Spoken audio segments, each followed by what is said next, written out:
Salam alaikum, bonjour à tous. Entreprendre, c'est vendre. Alors ça, c'est vrai que si on veut entreprendre, c'est qu'on a envie de vendre quelque chose, on a envie de pratiquer du commerce, que ce soit pour un produit, pour un service, mais en tout cas, on a une idée qu'on a envie de transformer en argent. Maintenant, une fois qu'on a dit ça, on n'a pas tout dit parce qu'il ne s'agit pas juste de vendre. Et je pense que c'est une grande erreur de beaucoup d'entrepreneurs, de beaucoup de gens qui se lancent dans l'entrepreneuriat et qui vont avoir beaucoup d'obstacles sur le chemin du succès parce qu'en fait, ils ne savent pas exactement ce qu'ils vendent. Ils veulent vendre pour vendre, donc ils débarquent sur le marché et ils vont vouloir vendre comme les autres font sur ce marché-là. Et donc, du coup, ils vont être obligés de pratiquer des prix les plus bas parce que si tu ne te distingues pas des autres, eh bien, tout simplement, tes clients, le marché va chercher au plus bas. Tes clients, ils vont chercher au prix le plus bas. Donc, si tu te jettes comme ça sans réfléchir à qu'est-ce que tu vends, qu'est-ce qui fait que mon produit ou ma presta, elle est unique, qu'est-ce qui fait que mon programme, par exemple, pour les gens qui vendent des programmes, si tu es freelance ou si tu es consultant ou coach, naturopathe, réflexologue, thérapeute, etc., il y a la possibilité de vendre des programmes comme ça, de construire des programmes et de les vendre en ligne. Mais pareil, il faut savoir quel programme tu vends. Qu'est-ce que tu vends en fait? Et c'est pas forcément quand tu vends quelque chose d'immatériel comme ça, ce qui va être compliqué, c'est que techniquement, en fait, finalement, la plupart des thérapeutes, il y a beaucoup de thérapeutes qui vont faire la même chose.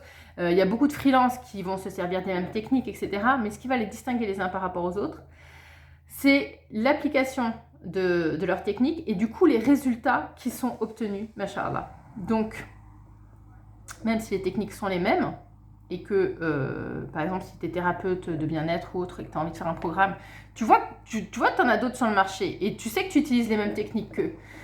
Mais si tu n'as pas un élément distinctif, eh bien, tu ne pourras pas vendre ton programme d'une manière avec un prix qui sera plus élevé. Tu vas être obligé de pratiquer les mêmes prix et du coup, tu vas être obligé de t'aligner par le bas en plus. Donc, vraiment, vraiment, vraiment, surtout quand on vend des prestations ou des produits comme ça qui sont immatériels, le fait de se poser la question de qu'est-ce que je vends précisément, qu'est-ce que je vends et quel est le résultat que mes clients peuvent atteindre avec ça, tout en sachant que, bien entendu, on sait que les résultats ne nous appartiennent pas, mais que ce sont des causes qui mènent vers ces résultats-là. Est-ce que cette cause-là, elle mène vers tel résultat ou est-ce que cette cause-là, elle mène vers tel autre résultat? Et tu dois avoir une capacité à te distinguer. Et même si tu vends des produits physiques aussi, eh bien, tu dois avoir une capacité à te distinguer si tu veux vendre plus cher parce que sinon, tu es condamné à vendre au plus bas prix. Alors, vendre au plus bas prix, c'est pas que c'est dramatique, mais tu vas faire de la masse, ça va te prendre énormément de temps. Et en termes du temps que tu y passes, en termes de soucis logistiques par exemple, ou d'organisation perso, eh bien ça peut vraiment être un inconvénient pour toi. Et ce qui fait que ce que tu voyais entreprendre comme une libération de temps, libération d'organisation, et bien finalement, comme tu es obligé de faire de la masse, et ben ça va devenir compliqué pour toi. Ça va devenir compliqué pour toi pour rentrer dans tes frais, par exemple, par rapport à ce que tu es obligé de vendre. Ça va faire que tu vas te transformer en commercial un petit peu dur, etc. Parce que tu as une pression sur toi pour rentrer dans tes frais, parce que tu sais que tu vends au plus bas et que voilà, ça met une pression sur toi.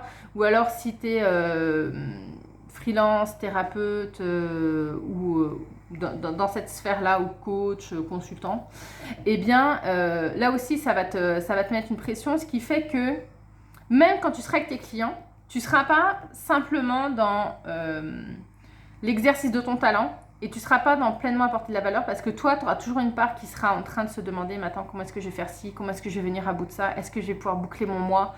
Là, j'ai cumulé plusieurs clients, comment je vais pouvoir m'organiser? Et puis finalement, tu vas passer 14 heures par jour à travailler alors que tu pensais que le freelance ou le fait d'être à ton compte, eh ben, ça allait te libérer du temps. Et bien finalement, des fois, si tu t'organises mal, si tu as mal pensé ton produit, si tu l'as mal packagé, si ton offre ne tient pas la route, eh bien tout simplement, ça va être encore pire que le salariat. Sincèrement, hein, c'est encore pire que le salariat parce que tu te retrouves avec toute la responsabilité sans la sécurité. Donc, entreprendre, c'est vendre, mais pose-toi la question, qu'est-ce que je vends réellement? Si tu as envie qu'on en discute, il n'y a pas de souci, tu peux me contacter en MP, il n'y a pas de problème, je réponds au MP. Au MP sérieux, on est d'accord. Et vraiment, c'est une question qui est très très importante. Prends une feuille, si tu es un petit peu dans ces interrogations-là, si tu as des frustrations en ce moment, etc. Et dis-toi, entreprendre, c'est vendre, ok, j'ai entrepris, mais qu'est-ce que je vends réellement? Qu'est-ce que je vends réellement? Pas en termes de technique, tu as une partie technique, écris si tu veux la partie technique. Mais quels sont les résultats que tu souhaites apporter à tes clients et la valeur que tu souhaites apporter à tes clients en passant par cette technique-là? Parce que la technique, tout le monde va chez les mêmes fournisseurs, tout le monde se sert des mêmes choses. Mais il y a des talents qui font la différence et c'est là où tu dois exister et où tu dois oser exister. Là aussi, mindset. Mais ça, ce sera l'objet de notre vidéo. Allez, bonne journée à tous, Inch'Allah.